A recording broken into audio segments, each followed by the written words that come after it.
The college football experience, college football playoff preview and picks edition, as well as DFS episode on the Sports Gambling Podcast Network is brought to you by Hall of Fame Bets, a sports betting analytics platform for parlays, player props, and game lines. Download the Hall of Fame Bets app or visit hofbets.com. Use that promo code SGPN to get 50% off your first month today. Starting making smarter bets, people, with Hall of Fame Bets. We're also brought to you by SGPN's Ultimate New Year's Eve Party. Hop on Sports Gambling Podcast YouTube channel for a truly degen afternoon, complete with drafts, pick'ems, prizes, live sweats, and much, much more. The fun starts at 12:30 Pacific time, New Year's Eve. And remember, as always, folks, to let it ride. Hey, what's up, you degenerate gamblers? This is Bill Burr, and you're listening to SGPN. Let it ride, baby.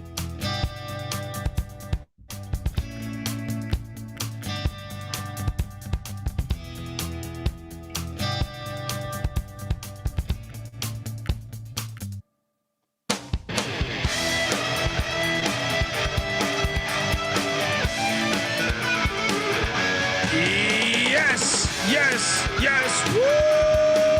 Welcome to the college football experience, the CFP, the 4-team invitational preview, picks, and DFS.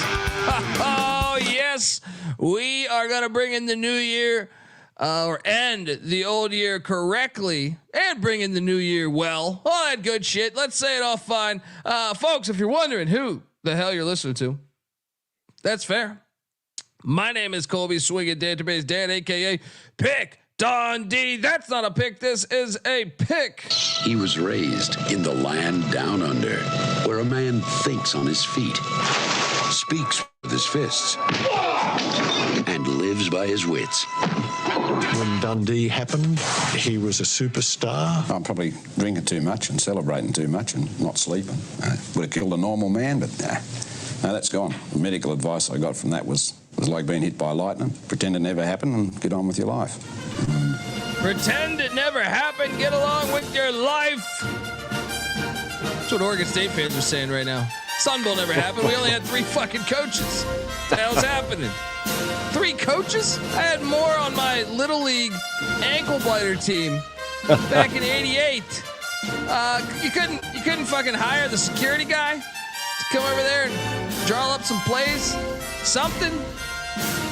We are joined by this guy who's been MIA. Has been ducking. Some say he's been sick. Some say he's, celebrating the holidays, having a few something like whiskeys, a few rum and eggnogs. Give it up for the rooftop IPA drinking, homebrew making, tobacco road living, the free life giving, former Herndon Basketball League MVP. Give it up for NC Nick in the place to be. There we go. What's going on, man? That's what's going on. That's what's fucking going on. Well, I swept the board yesterday. What was going on was this: a dominating performance of Boston College money line against SMU in an ACC matchup. Rutgers beating Miami. Miami now, I believe the stat now is they have gone since 2004 without a bowl win outside the state of Florida.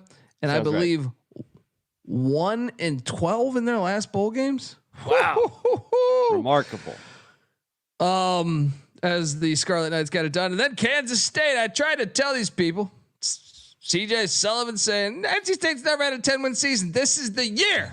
I said, are you So fucking close. kidding me? So close. Are you kidding me? I know Kansas State had their whole team out. Doesn't matter. Kansas State 28, NC State 19. And then I swept the board with the Arizona Wildcats, putting it on the Oklahoma Sooners 38-24, 10-win season for Jed Fish. And then this morning we had Clemson not cover somehow against Kentucky. That was a They wild won ending, 38-35. crazy ending. I know you were out and about doing stuff and you missed the end of that, but man, it was an offensive explosion in that fourth quarter. Crazy ending. I was also on Clemson too. Chalk that up one as an L. Yeah, but it is another win for the ACC against the SEC, so they could tout that as getting Florida State into I don't know. I knew that record this year, but I knew it a couple weeks ago. I forget what it is now. The ACC versus SEC record. It's a winning record for the ACC, but I forget what it is. You don't know that off the top of your head, do you? I did, but I don't like when Florida State. I think it was like 6-4. Now it would be 7-4 if memory serves me correct. But I don't want to. I don't want to say it definitively because I forget. It was a couple weeks ago that I really knew it. Oregon State got drilled by Notre Dame, but once again, Oregon State's entire team. I know Notre Dame had a lot of guys out too, but at least they had their coaches. Oregon State. Did Martinez even play? No.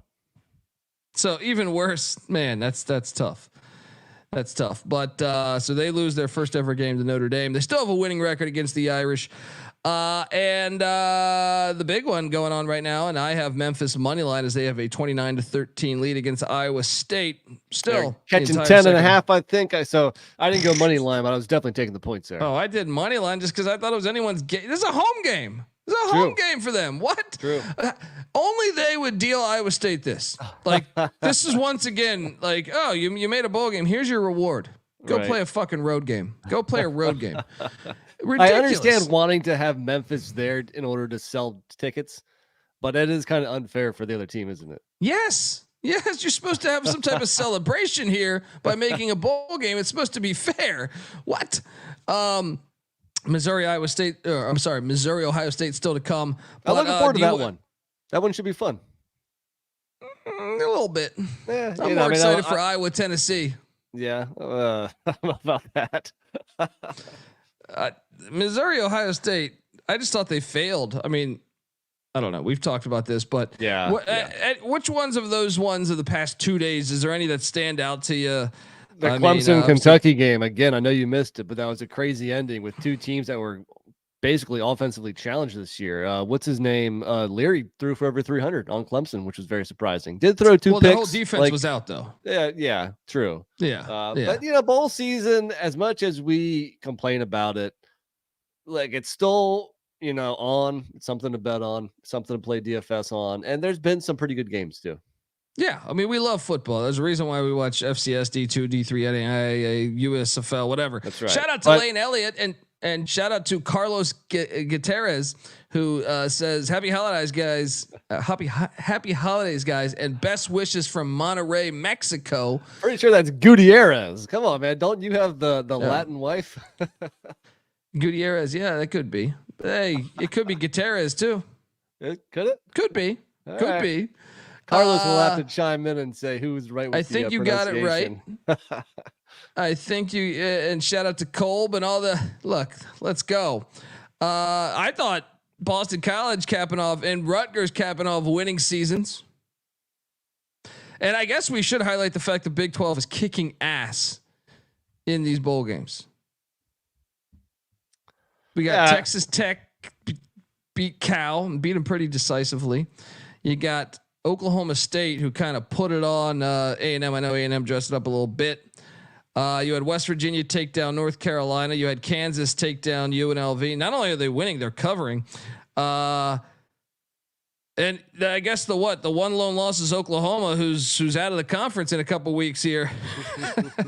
and it's to Arizona, who's coming in. That's true. I would say it's going to need a second half comeback here if they're going to keep that undefeated mark. I mean, look, like you mentioned the UNC game, like, okay, that's against UNC's backups. I mean, whatever your conference does that well, sure, you brag about it, but Kansas State, bowl NC games State are basically meaningless. Yeah, but still, like I'm a big Sunbelt fan. Sunbelt started off 1-7, I think. Now they won their last 3, if I'm not mistaken, to get to at least a kind of a decent record, but that wasn't a good look for a while. Yeah, and I think we should throw the Iowa State one out because that's a true away game. You can't give a team their fucking home stadium. That should be a rule. That should be a rule. You can't pick and choose these rules here, okay? You can't be like, well, if the coach is gone, that doesn't count. If the quarterback's gone, that doesn't count. It's a shit show. New rule. Wait, new rule. Can't give a team a home game. Also, new rule. If their coaching staff is out, you have to align them with another team with a coaching staff out. I do like that. I do your best to do it anyway. Yeah, 1-800-PICK Dundee. I have ideas.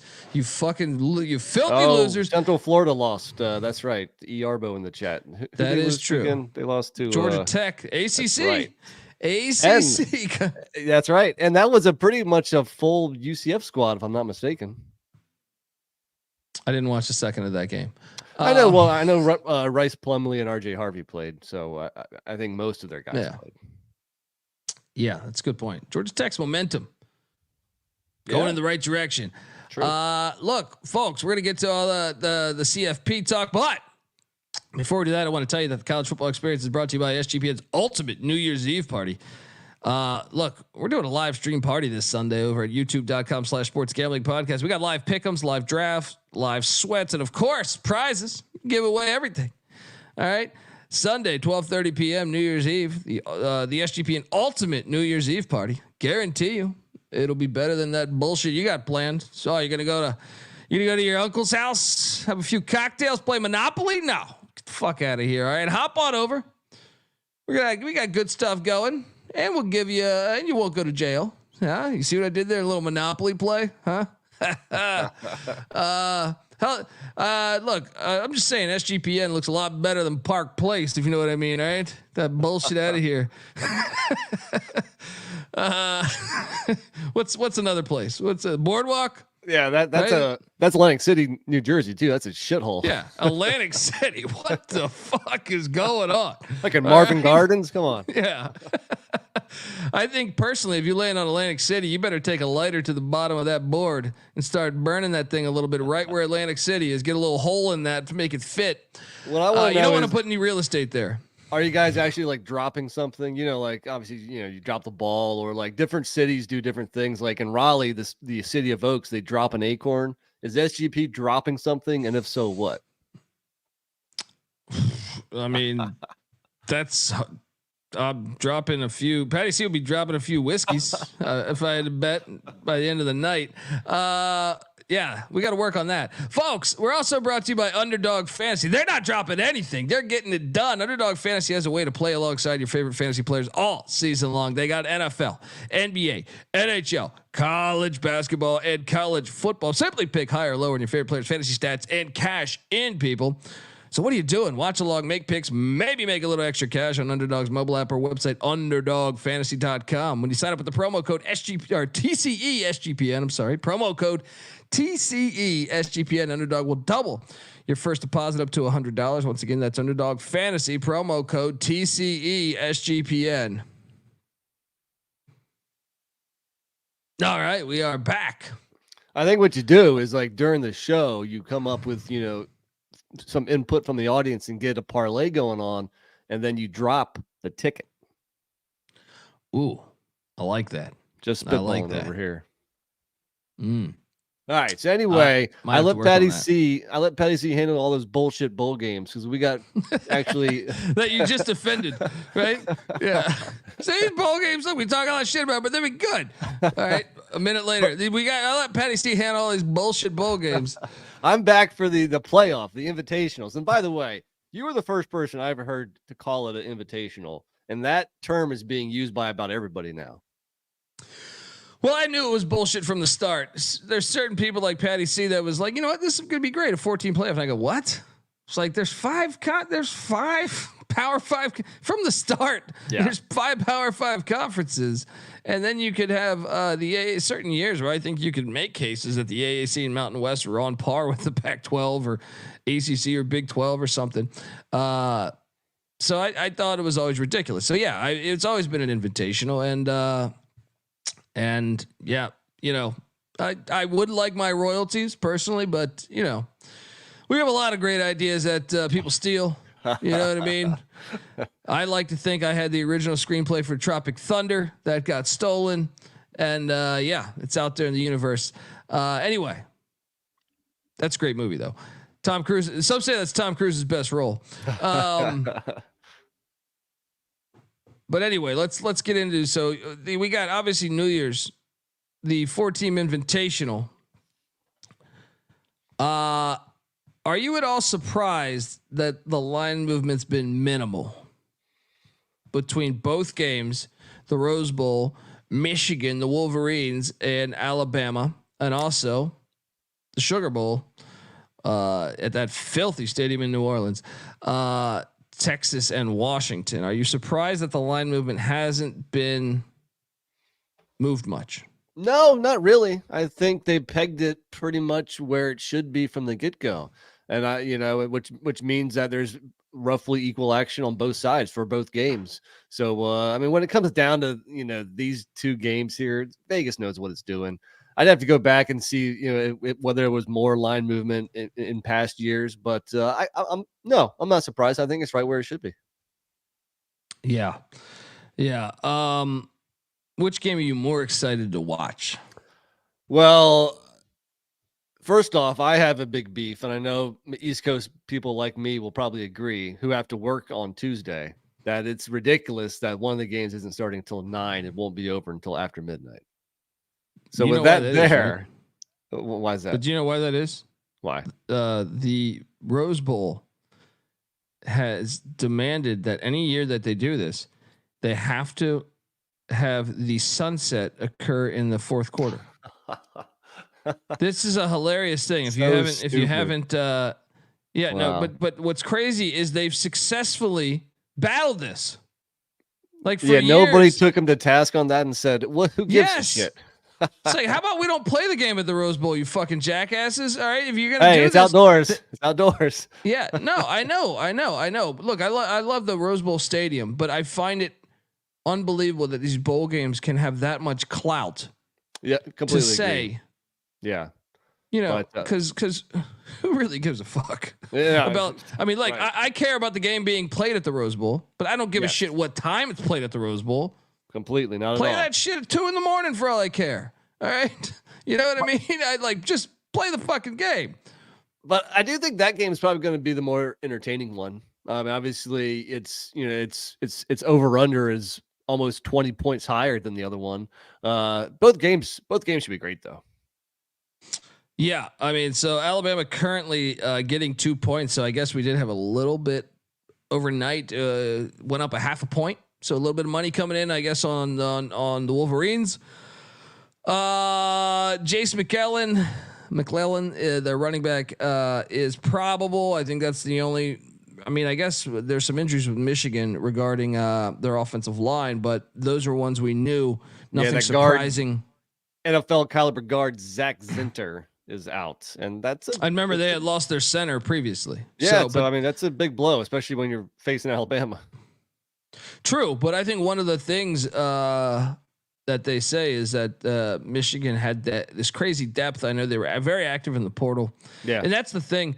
I was talking with the man in the box, the bet detective, CJ Sullivan, and he thinks the talent level is so much better at Alabama. I don't buy it this year. I think, yes, 2 years ago when you saw Michigan play Georgia just beat them down, right? It was obvious from like the first snap of the game that they were on a different level. But I also think that was kind of pre them exploiting the portal. Sure. The fact that Michigan's been able to go out and get guys starting offensive linemen from, big time programs over the past few years, starting defensive linemen, that has been I think something that has really been part of what has made Michigan a 3 straight years playoffs. That's one thing where I think the talent level is a lot more even. And I think maybe whether it's NIL, whether it's transfer portal, I don't think Alabama has this gigantic. I know you can pull up the recruiting rank and say, 5-star. I don't buy into that bullshit. I actually think they're similarly talented, and Ohio State was, if you're going to use those recruiting rankings, was more talented than Ohio State than Michigan every single year. And currently, we know just because your recruiting rankings are higher than one other team does not mean you're going to win every time you play that team. I mean, that's insane to think so. But I said in July that this was Harbaugh's best squad at Michigan. So I think you're right. I think if there is a talent gap, it's not that big. Yeah. Yeah. And I mean, I think Alabama's offensive lines had problems all year. Their defense has been solid. Obviously, I think the big story throughout the season this year is just how week in, week out, you've seen Jalen Milroe get better and better and better. He blasted Bill O'Brien because Bill O'Brien said that he should not play quarterback. You see that? I did. And you know what? He has a chip on his shoulder because of that. And you're right. I mean, he's the wild card. He's the X factor. If Milroe has an unbelievable game, Alabama probably wins. If Michigan can corral him and kind of limit his long runs and limit, the long bombs, which he's good at, then Michigan has a chance to win. So yeah, Milroe is he's the deciding factor for sure. He's the one guy you can't really game plan for. I mean, you can, but he can just change a game plan. Mm-hmm. And I think that could be key. Obviously, him throwing the ball is going to be such a pivotal point of this game because you go back to that Texas game. I thought, what was the key to Texas beating them? I thought they just took away the deep ball, which I feel like is Milroe's best attribute to me. And they made him play cha-cha-cha, and he's not that accurate at that. And I thought that they bottled up the run, made him play cha-cha-cha, and he that's where I think Texas kind of led the whole game, it felt like. Yeah, and also in that game, Ewers threw for 350 and 3 touchdowns. Bama was successful at stopping the Texas ground game, but the passing game went off, and also Texas won the turnover battle 0-2, which I think was 2 interceptions by Milroe. So going back to Milroe, yeah, he needs to limit the turnovers, obviously. And if you force him into making short, quick, accurate passes, that's not his forte. So Michigan will definitely be trying to do that. But I just wonder I think Michigan's key is that they need to have balance on offense. Yeah, well, Michigan doesn't have the explosive receivers that Texas does. Not at all. Cornelius and Roman Wilson or Loveland. Loveland's emerging. I felt like over the past couple. I mean, he's a very good tight end, but none of those guys are striking fear into the heart of the Crimson Tide. Yeah, that's why I do think the under is very much alive in this game. But because to me, one of the things also, you could make the case. We knew Georgia lost a ton on the defensive line. They were still good. But you can make the case that Michigan's got the best defensive line in the country. And I think Texas and Michigan would be the ones that people would say. Yeah. Why did Milroe make those mistakes? Probably Texas offensive line probably had a decent amount to do with it. And also him not being very accurate. Michigan, and because it was in September and he was still figuring out how to play the quarterback. Very fair. Very fair. But Michigan does have several guys. I was listening to, who was it? I was listening to some coach over the past like 3 weeks talk about how they have. He goes, they go 7 or 8 deep on the defensive line. So they just rattle. If guys are injured, boom, they bring in the next guys. That I think is, if you're looking for the edge on why to take Michigan, because I kind of see it to be a rock fight. I would say Michigan's defensive line would have an advantage against Alabama's offensive line based on this season. Obviously, could one game be different? 100%. But Patty C brings up a great point that Harbaugh, after having a month rest, has been horrible in bowl games. Yeah, that goes back to Stanford. I think. No, at Stanford he got 1 win. Okay, his 6 first straight. Ever, 6 straight bowl / playoff losses. Yeah, and if you look at all of them, they've gotten their ass whooped in a good chunk of them. Like I know TCU final score says 7, but TCU was up 21-0 at like 5 minutes into the game. You know what I mean? Or like, right. And obviously the exact opposite is true of Saban and Alabama. Bama in the semifinals, they lost the very first semifinal back in 2014, the first year of the college football playoff. They lost to Ohio State by 7. Since then, they're 6-0 in the semifinals, and the games haven't even been close. I mean, they blew out the Washington Michigan was State. probably the closest, right? That was 24-7. They beat Clemson 24-6, beat Oklahoma by 11, crushed Notre Dame, crushed Cincinnati. It's tough to go against what Nick Saban has done in the semifinals. Now, I want to highlight this, though. I think Michigan has made it a point. Now, they thought it would be Georgia, but if I remember reading these stories back over the summer, that they used to have these signs, beat Ohio State, in the locker room. They got rid of those and replaced them with Georgia. This would be the one, beat Georgia. basically let's not put all of our eggs in one basket against Ohio State. Let's focus on the game after, because that's the game we keep getting our ass whooped in. Or 2 games after, because two games. They play Big Ten West. That's not a game. It hasn't been. It's true. Yeah, it hasn't been a game in a long time. So this is why I'm of the opinion I don't have a strong play on this one. Actually, if you told me, Dundee, what is the smartest play you could do? I think the under 44.5 would be the smartest play you could do. I think this is a 17-10, 17-14 type of game. Both I actually think are elite. Both are elite. Both are top 20 in the country. I actually think there's going to be a little bit more scoring than we might think here. I'm on the over. I don't love the over, but I just think that, I think Alabama, they have a chance to go up, or if they go up first and go up early, then I think Michigan is going to have to force to pass the ball and go quicker than what they want. And that could. We haven't seen Michigan really come from behind all year. No, they've only been down in 3 games. And it was like 3-0 to like Indiana. And like Rutgers, 3-0 to Maryland, or something. They haven't been down at all. So I think that's one big factor there is, can Alabama get up early and force Michigan to beat them through the air, which they really that's how TCU beat them last year too. They got up 21-0. Yeah, I think that's something very, very key to pay attention to. I am on Michigan -2, just because I believe all these years of losing in the first round, it becomes a psychological thing. It becomes like, we have to get to the next round. And although Alabama, a lot of these guys on the Alabama roster have lost to Georgia, so maybe you could argue that that's the same thing, but they still haven't got to the CFP. I think it's a hard game. I think it's a hard game to cap, because I think either team can win. I think it's a field goal game, maybe at the most a touchdown game. I was asked this question: who's the team most likely to get blown out in the CFP, the 4-team invitational? And I thought it'd be Michigan again, because they're never again. They got blown out 2 years ago by Georgia. Okay. Well, I think you could say last year. I understand the final score said 7, but they never had to lead the entire fucking game. It was a 3-score game for a decent chunk there. I still think it'd probably be Michigan if I had to wager, because I just can't see Saban getting blown out. But I'm on Michigan. Blown out between these 2 teams or all 4? Because all 4. I would almost, my guess would be Washington. Really? Yeah. Well, I think we're on different wavelengths here, because it's kind of surprising that you picked a team who you're also picking to win the game. I just think it's a wide variance in that game, huh?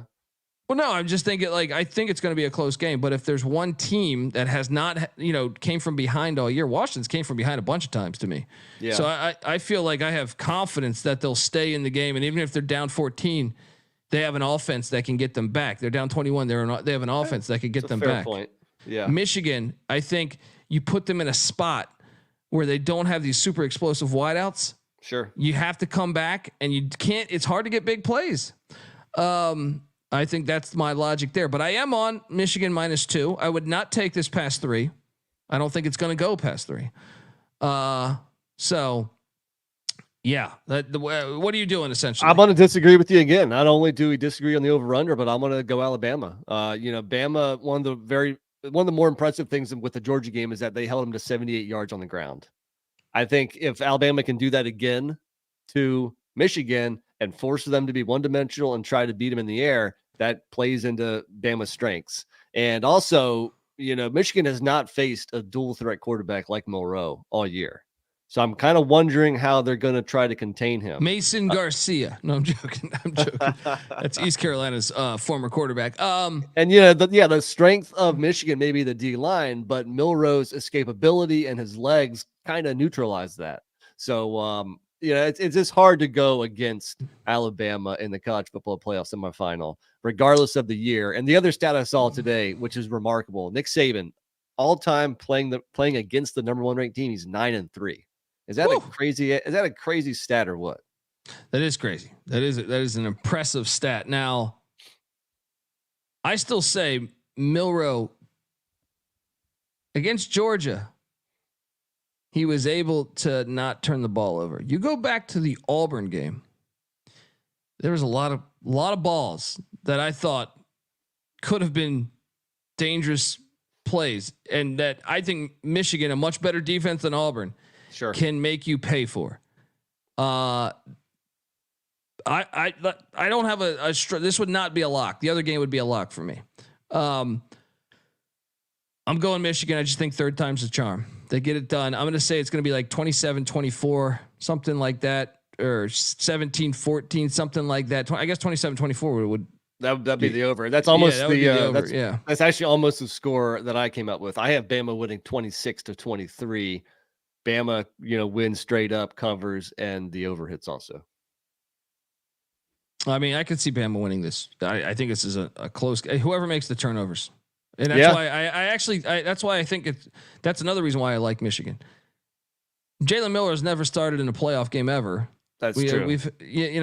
I think the pressure is on Milroe more so to play mistake-free football. Yeah, if you look at it and say who's gonna, cause turnovers or who's gonna, commit turnovers, Bama might be the more likely team to do that. So you do have that, on your side. Yeah, I mean, not even with interceptions. Also, I think that the fact that Michigan's defensive line is arguably the best in the nation against an offensive line that's had a lot of problems pass protecting. So. Let's go. Let's talk about, that's the first game. Second game is the Sugar Bowl. This is the one that I feel a lot more comfortable about. I think we might have some differences here as well, man. This is good. So I think there is a clear cut coaching advantage to Washington. And giving Kalen DeBauer a month to prep, I think there's a huge advantage for Washington, more so than Texas. Then the fact that they have the 93rd best passing defense in the nation, Texas. That's not good. Well, and I actually think that stat would be worse had they not played 7 backup quarterbacks. I also think Washington has played in so many close games. I think that is a benefit to Washington. Quinn Ewers, I think in a close game. First off, it's been a while since it was a close game. That's because they've been looking pretty damn dominant. That's true. That's true. But also they've been playing backup quarterbacks. Yeah. You know what I mean? They're playing Iowa State, who Memphis just worked. Oklahoma State, that they weren't on a backup. Was Texas Tech? Who was in the Texas Tech game? Backup, Baron Morton. Oh, he started for a couple years now. I wouldn't necessarily call him a. He's got like 6 career starts. That's a lot. In now I'm saying now he probably had his 4th career start. That's a backup, buddy. I just think this is I think the wrong team's favored. Like I could still see this being a close game. It doesn't make sense to me. I also think the dome favors Washington. The speed, those wideouts, getting those Texas defensive backs that have been a weakness, and to me, the real X factor is Michael Pennix. Michael Pennix against that defense. There's only been one team to really expose that defense, and that was Oklahoma. 2, Oklahoma and Houston. Dylan Gabriel and Donovan Smith really exposed that defense. And I think, what do they have in common? Donovan Smith is like a decent quarterback, but he's not Michael Pennix. First off, they're both experienced starters. And then the fact that they're mobile. I think that's something I think that's the X factor in this game is Kalen DeBauer using Michael Penix's legs to his advantage. But they haven't done that all year. On the year, Michael Pennix has minus 18 rushing yards. He's not quite as mobile as, can he move around the pocket a little bit? In the Indiana years, he did. So yeah, I don't know. He's not going to pull a Dylan Gabriel and run for like 80 yards, or Gabriel might have even been over 100. I think he was over 100. See, but I think that's the thing. First off, Oklahoma's wideouts are horrible this year. I think that's been on record. And then I don't think he's going to need to run for 100, but I think DeBauer with a month to prep, I say if he rushes for over 30 yards, Washington wins the game. I just think, we saw Washington down the stretch, and they had 7 one-score wins on the year. That you're playing with fire. You're not a dominant team. They could have lost to Wazoo. No. They could have lost to Oregon State. They could have lost to any number of teams that they were a lot better than. That was on the road. I give Washington in a monsoon a ton of credit. What, dude? You can't have an excuse for all 7 of those. Well, to me, like, they played the best teams. They're more. They have played better teams than Texas and all those other teams. We agree that the Pac-12 was the best conference in football this year. I agree, but still, I just think you're bound to catch some bad luck. The ball won't bounce your way every close game that you're in. You're right. I like the fact that they have experience in tight games and they're not going to get flustered if they go down, especially with a veteran quarterback. The ball's not going to bounce your way when you don't have a backup quarterback in. You know what I mean? And E. Arbo brings up a great point here. Texas has one of the worst red zone offenses. If Washington can stop the big play and just get them to you can even be bend but don't break. Washington's not been very good with that this year. Ranked 55th in the country in defensive EPA per play. So they've given up big plays. Yeah. But at the same time, I think the real thing is Texas hasn't played anybody that could really exploit their defense. That shitty secondary that's been shitty all year for the most part, in my opinion. They just haven't played good quarterbacks. They haven't played good. Even when they played good quarterbacks, they didn't have good wideouts. So I think this is like just a bad matchup for them. So I'm going to disagree here because of one of the reasons was what you said in the Alabama game about who was maybe the 2 best defensive lines in college football. One being Michigan, maybe one being Texas. Texas D line, I think they can be a difference maker here, and Texas's ground game, regardless if they're on the backup running back. Texas always has about 5, blue chip running backs. I think they get the ground game going. They get the play action going. I think Ewers is playing excellent football right now. That's to me, he's the worst quarterback in the 4-team invitational. And to me, he does throw picks in every fucking game. All right. Like, you go back and watch. That is the one to me where it's like, I count on a turnover from him. Now, yes, the ground game, completely agree.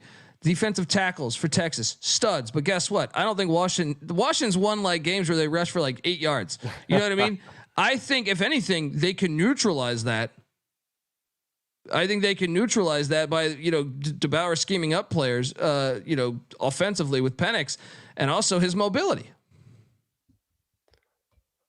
The other thing I like about Texas is that the defense, they've only given up over 30 points twice this year. And one of those games was overtime where they won. The other one, the game they lost. So this is a game where Washington's going to want to be in the 30s here. And I think if Texas can limit them to 24 or so, then I think Texas can win this game. 24 points in Washington. Get the fuck out of here. You know why they've barely let teams in the 30s? Because when you're going up against backup quarterbacks every fucking week. Well, Alabama only scored 24 in Tuscaloosa against Texas. That was a long, long time ago. And that was that Milroe's second start of his career? I think so. Yeah, it was the second game of the year. So I don't know, man. I just think Texas is just on fire right now, and Washington does have a very good O-line to E. Arbo's point, but you were going to take Washington regardless because of your Texas hatred. So take everything you say with a grain of salt. No, I actually think though if Texas played Alabama, I would take Texas, and if Texas played Michigan, I think I might take Texas. I just think it's a bad matchup for Texas. I think if you're a Texas fan, you would have rather seen Alabama or Michigan. I think it's a bad matchup for them. Yeah.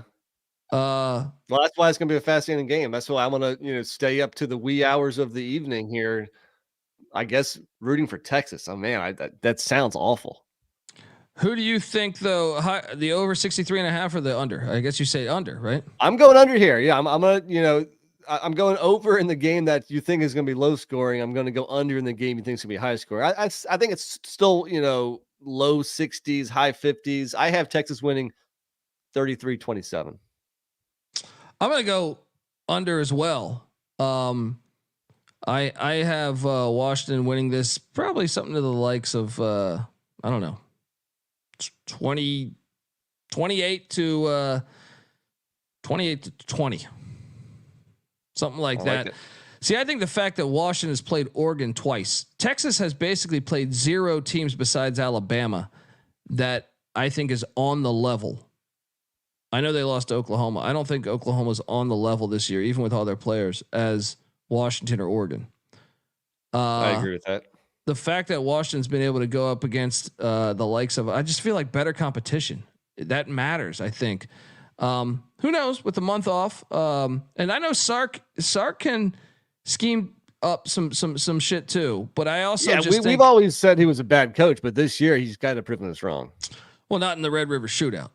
That's one they have no business losing that this year, in my opinion. True. You know what I mean? And it's a rivalry game, crazy shit happens. Sure, but really they should have lost to Houston. That was a terrible spot at the fucking 10-yard line or whatever it was, 8-yard line.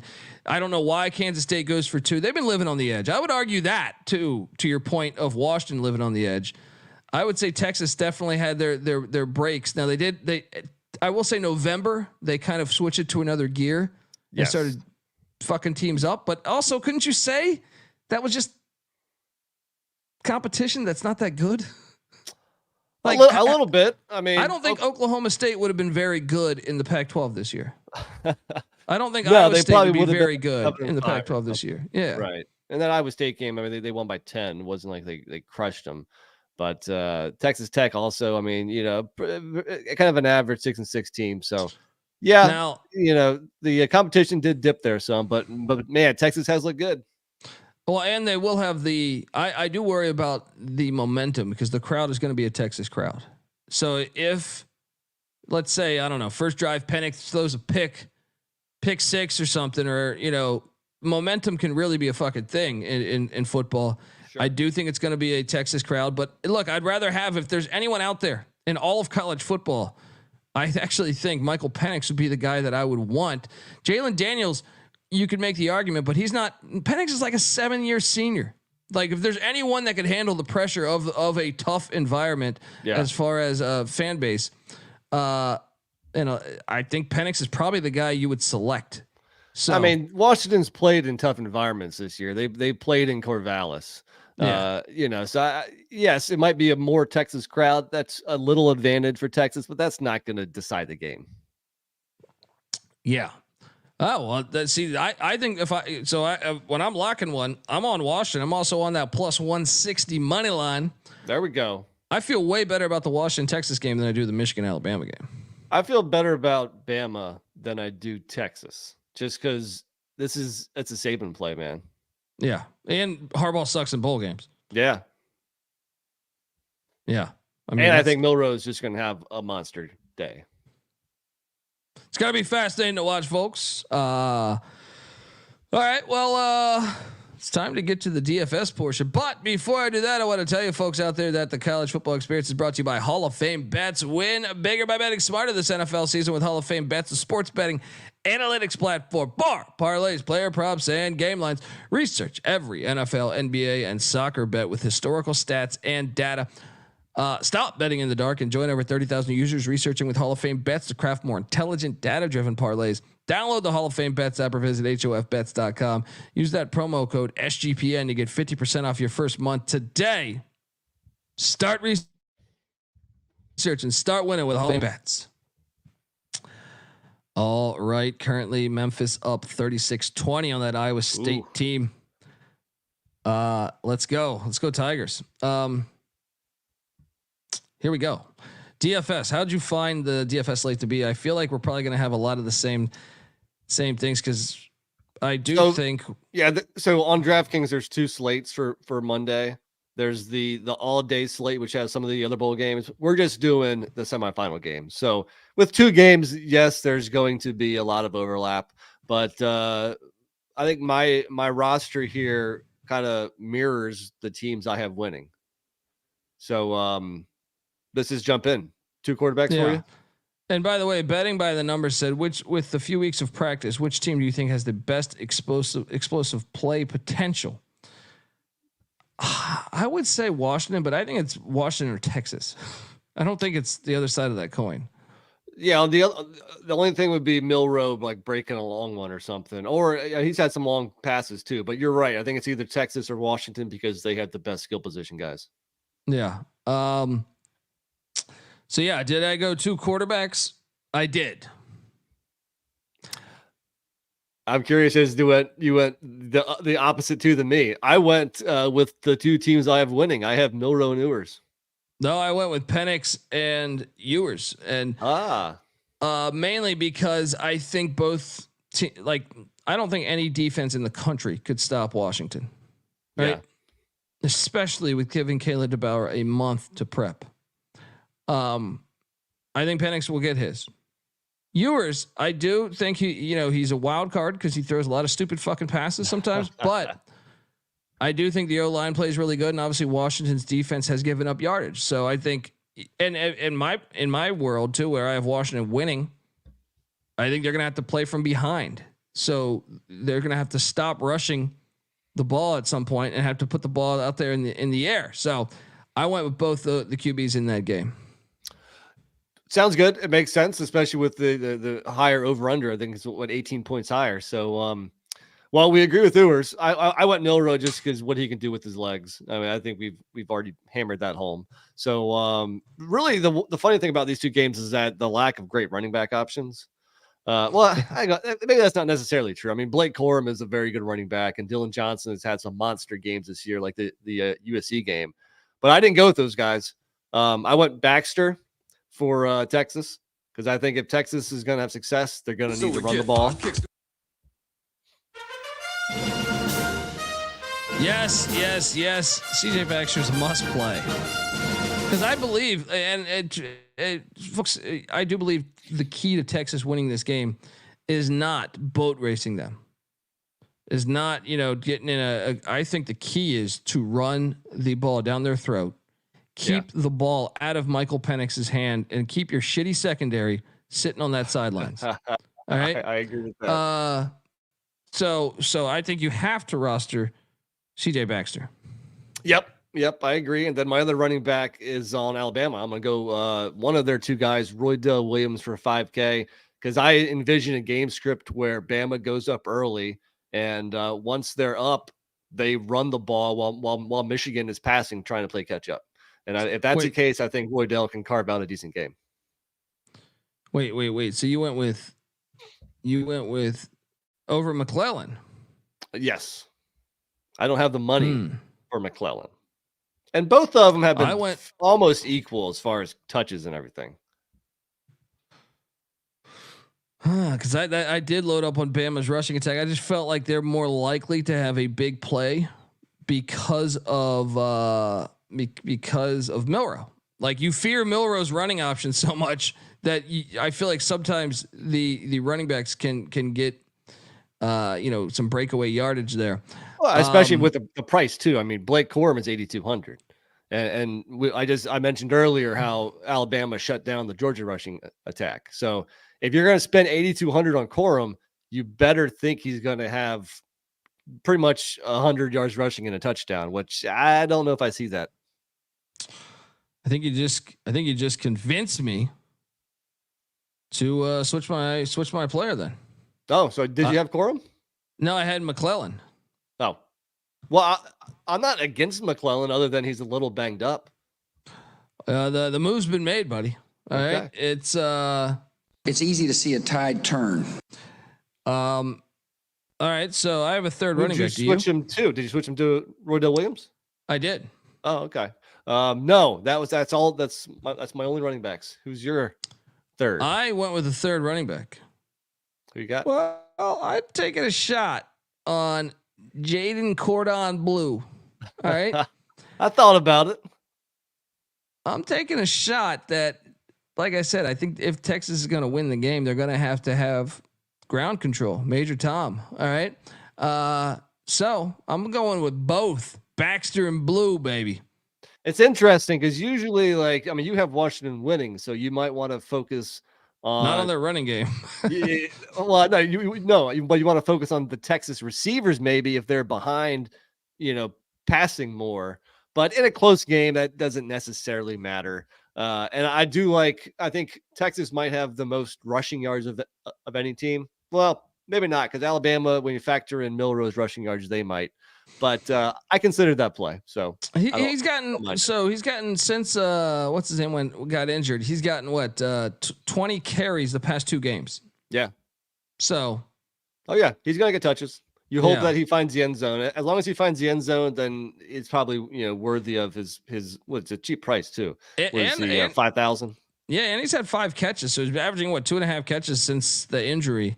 So at $5K, you roll the dice on Cordon Bleu. There you go. All right, well, I'll lead the way with receiver since I have 4, and my one guy on Washington, Rome Odunze, their wide receiver 1, because you have to get pieces of Washington's passing attack, and there you go. Yes.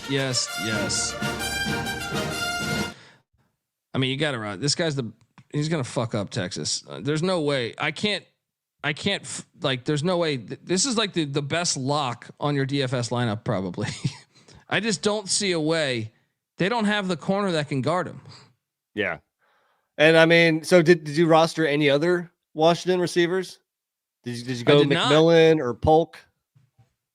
No, I went actually with anyway, continue on.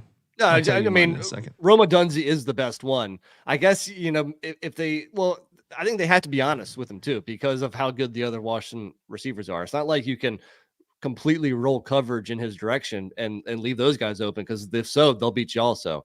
So I do like the fact that Odunze, I mean, he's almost a lock for 100 yards and a touchdown. Yeah, I agree. I think it's the safest play on the board here. Yep. That and Pennix, but my top price wide receiver. So no, give me your second top price wide receiver then. Isaiah Bond, Alabama Crimson Tide, stacking him with Milroe here. Last 2 games against Georgia and Auburn, 5 for 79 and 5 for 75 and a touchdown. Obviously, you remembered that touchdown against Auburn because it was the game winner. But it seems like Isaiah Bond is emerging with his connection with Milroe, and he's only 5,900, so it makes sense. I spent a little bit more. I'm going with Adai Mitchell, right? Okay. Look, he's 6,200.